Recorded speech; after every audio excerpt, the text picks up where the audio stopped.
Well, I've come along today to my local station at Gretna Green. I think we're all guilty, aren't we, of sometimes ignoring the things that are very close to our homes.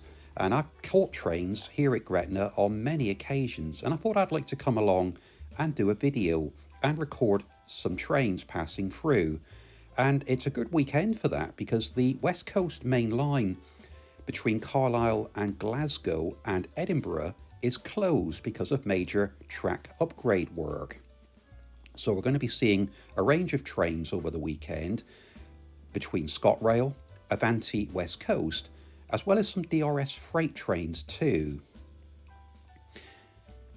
The station itself is on the Glasgow South Western line, which runs between Carlisle and Glasgow Central via Kilmarnock.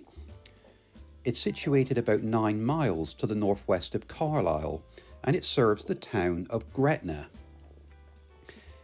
as well as the village of Gretna Green in Dumfries and Galloway. It's owned by Network Rail, and it's managed on a day-to-day basis by Scot Rail. Passenger numbers, well, they were around 46,000, but during the pandemic, those numbers fell very sharply to about 5,500. It's a Category F2 station, so it doesn't have a ticket office. In fact, it doesn't have a ticket machine, so you need to buy your ticket on the train. The times of the trains, well, on average, they're about every hour during the daytime, Monday to Saturday. There is a less frequent service, though, in the evenings, and also on Sundays, there's actually only 5 trains between Carlisle and Dumfries, and 2 of those go on to Glasgow Central. Well, I've now come across onto platform 2, and the station itself was opened by the Glasgow, Dumfries and Carlisle Railway on the 23rd of August 1848. On the 6th of December 1965, the station was closed under the beaching cuts and the station buildings were subsequently sold. In 1975, the site of the station became the eastern end of a single line section to Annan as part of the route rationalisation carried out by British Rail following the electrification of the West Coast Mainline. The station was reopened on the 20th of September 1993 by British Rail, with just one platform on the northern side of the line to the west of the previous station. That's the platform heading into Carlisle. The second platform, where I'm now standing, came into use when the line to Annan was restored to double track in August 2008.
Well, I've now come to the world famous Blacksmiths Shop at Gretna Green.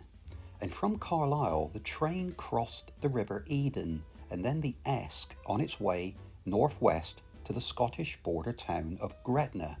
Just beyond it is one of Scotland's most famous towns, Gretna Green.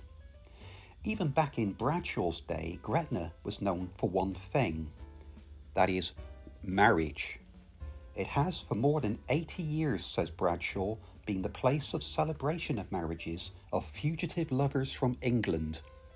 The marriage laws in Scotland have always been more liberal than those in England, and when the railways reached Gretna in 1848, the steady stream of runaway lovers turned into a flood. According to Bradshaw, more than 300 marriages took place annually in the neighbouring village of Springfield as well as in Gretna Green. But Bradshaw was convinced the practice was coming to an end. An Act of Parliament, says Bradshaw, has since come into operation, which requires a residence in Scotland of too long a duration to suit the purpose of fugitive lovers, and the blacksmith of Gretna Green, like Othello, will now find his occupation gone. Of course, marriage is still big business for Gretna Green, with more than 5,000 couples a year tying the knot there. That's one in every 6 of all weddings in Scotland, and a quick wander around the town of Gretna makes it clear that it's something that keeps many people in work.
I've really enjoyed this weekend at Gretna Green, my local station, seeing trains that, well, we just don't get at Gretna very often. I hope you've enjoyed the video today. I'll be back again with another video very soon. Thank you for watching. Bye bye.